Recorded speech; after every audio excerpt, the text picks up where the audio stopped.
What is up, guys? This is Aman from Tech Unwind 9, and I am going to be talking to you guys about the iPhone SE original in 2020. Can it be used right now at this moment?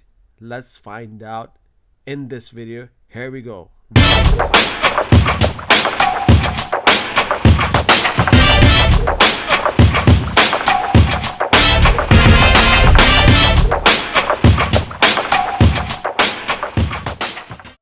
Look at the way it fits in your hand. This is the phone that everybody wanted when it came out a few years back. The size was the perfect size for anybody. All the rumors in 2020 point to an iPhone 12 looking like the iPhone SE, except for the size of the phones. The size of their phones are going to be a lot bigger. So what Apple is doing is going back from the past and bringing all the phones from the past into the future, except just bigger and a lot faster. And they're gonna put better cameras into them to make it more modern for this day and age. Guys, what do you think in your opinion is going to happen with the iPhone 12? Leave a comment down below if you guys have any ideas of what iPhone 12 is going to look like and if I'm right about it or not. In my opinion, what we're going to see is exactly the same phone with the chamfered edges, the square edges for the iPhone 12. We're going to get the OLED screen on the iPhone 12. This one has the LCD screen. You know, honestly, it's not the best screen in the world, but for the price, you can't go wrong with it. I have been able to find this phone for about $175 on eBay, Amazon, and a couple other places. That is a 32 gigabyte phone, but you know what? Who cares? For that price, you can't go wrong. You're going into the Apple ecosystem. You're going to be getting the FaceTime capabilities, so that you can always upgrade to a different phone. But for now, I feel like at the price range, you cannot go wrong with an Apple ecosystem. I love the phone. I love the way this one looks with the chamfered edges and the squared off look, and the Touch ID still on the phone. I love how fast the Touch ID is. You don't have to worry about it, especially guys right now in 2020 with the pandemic going on. The Touch ID is like the best thing that we ever had. I can't believe iPhone got rid of that. Apple got rid of that. You know, it was a horrible decision to get rid of Touch ID and bring Face ID. Yes, they wanted to improve somewhat, but guess what? It's 2020. We have pandemics going around the world. All you gotta do is use your finger or your thumb to unlock the phone. Now you gotta put in your password because you have a mask on 24/7. It's ridiculous. I mean, Apple, you need to go back to the basics. Maybe put Touch ID on the back of the phone if you don't want to show it in the front. Give us options like Galaxy does. Galaxy gives us options. They have a fingerprint sensor inside the actual screen. So you could do that with a 2020 lineup. But obviously we're not going to get that because Apple is always a little late to the game. They always come late, but they improve on whatever is already out in the market. So when we do get it 5 years from now or 3 years from now, whenever they decide to actually bring it out, we're going to get the best quality, and it's going to be the most accurate, and also it's going to be secure in screen fingerprint sensor. Right guys, now let's talk about why you should buy this phone in 2020. First major factor is the price. I can get this phone in 32 gigabyte variant for around $100, maybe a little bit more, 120 bucks from eBay, Amazon, any other retailer, online retailer that you can find it from.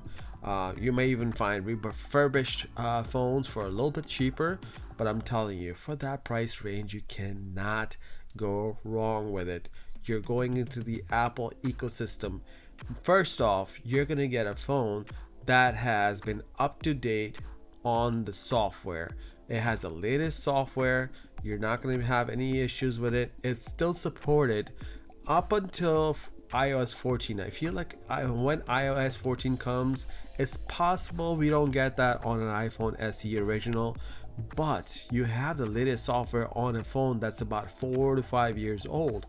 That is unheard of. If you look at the Galaxies or any other phone, they don't get coverage like that, and you keep getting software updates as soon as Apple sends it, and they send it regularly. I've known my phone to have updates sometimes even once a month if they see something is wrong and people are complaining about it.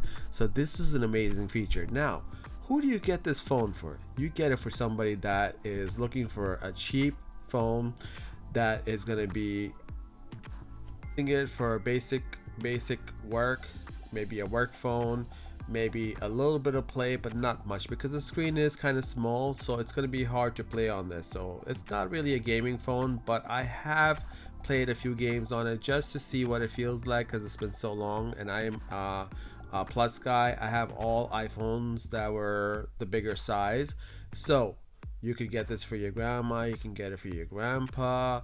You know what? You don't even need to have service on this phone. It would work off of Wi-Fi. So let's say you don't want to give them service, you don't want to pay for service, they can always still use this phone without the service with Wi-Fi. So they can text message you through iMessage, they can FaceTime you through FaceTime without having service. That's a huge plus, guys. Most other phones can't even do that.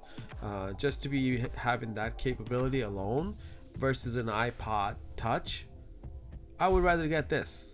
Why would you get somebody an iPod Touch? Why would you get a kid an iPod Touch when you can get them an iPhone SE in 2020 and have all the capabilities plus more? If you really want them to have service, they can have this service if they want. What about a kid that's going to college? If a kid wants to go to college, they can use that. I mean, it's not going to break the bank. If they drop it or if they break it, you know what? This phone is pretty sturdy. It's got a small screen. It's going to be harder for you to break it. That's another plus in my opinion. The overall sharpness and image quality is just good enough for me. Using iOS 13 on an iPhone SE original is really nice. It's extremely smooth and very optimized, up to date to 2020. I mean, it's not going to run as fast as a 2020 iPhone 11 Pro Max, but it's got no issues, no lag. It's just a normal phone that you can use without any issues.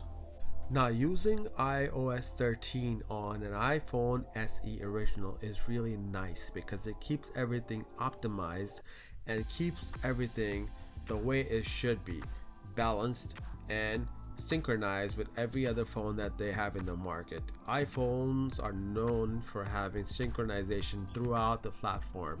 If you look at the iPhone SE, if you look at the iPhone 6, 7, 8, whatever, they all have the same synchronization in the software. There's very little tweaks depending on what phone you have, but most of the times if you go from an iPhone SE or if you use a newer phone that's in 2020, they're all going to have the same look as far as the software. Nothing's changed much there. So what happens is it's very easy for you to go from a phone like this to a phone that's brand new in 2020. It's just easy for everybody to use, and this is why people love Apple ecosystem. And that's one of my favorite things. I don't have to worry, oh, the next phone came out and I don't know how to use it anymore. And you know what? This phone has a nostalgia factor, okay? Everybody knows what phone this is. Everybody loves the way this one looks. Even now, when I see people walking around with this phone, it reminds me of how good this phone looks in their hand.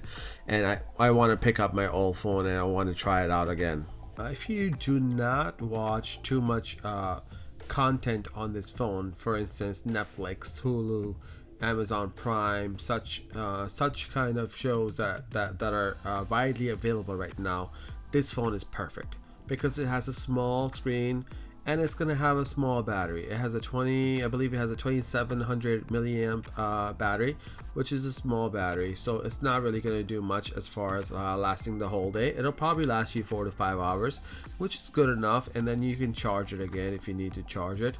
That's personally what I have. I think it would last me about 4 hours with moderate use. If it's a heavy use, it's going to be less than that because it is a 4-year-old phone, so the battery's not going to last you that long. But if you're using it for phone, text messaging, email, maybe a little bit of YouTube, you're going to be fine. You're going to have 4 to 4.5 hours, maybe 5 hours of battery life. And compare this phone to the iPhone 6s because actually it has the same internals as far as how fast this is as the 6s. Only difference is it looks different. The actual body is different with the chamfered edges and the square edge. The 6s had the round edges, if you guys remember that. So that is the only difference between the two, but they actually are just as fast as each other. Okay, there's another few things that I really like about it, which is the round buttons on the side for the volume up and down. They don't have that anymore in the iPhone 11 Pro Max. I wish we had the round buttons with the plus and minus sign on it. I really like that look a lot. Now, one of the major things that I didn't tell you guys about earlier is this thing still has the microphone jack to be able to connect your headphones into it. I mean, I have a $350 Bose headphones that connect into the 3.5mm jack that I can't use on my brand new phone without a dongle. I don't remember the last time I ever had a dongle on me. Every time I need to use that, I can't use it. So if my battery dies on my wireless headphones, guess what? I'm out of luck. So this still has that for those of you that have the Pro headphones that want to just plug it in and go. So this is like the best feature that we still have in an iPhone, and we're not going to get that in any iPhone in the near future. So remember, this has that.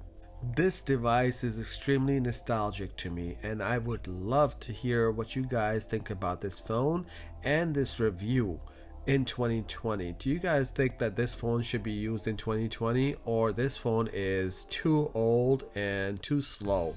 In my opinion, it works for some people. What do you guys think? Leave a comment down below, and I really want to read through them and talk to you guys about it and see what you guys think.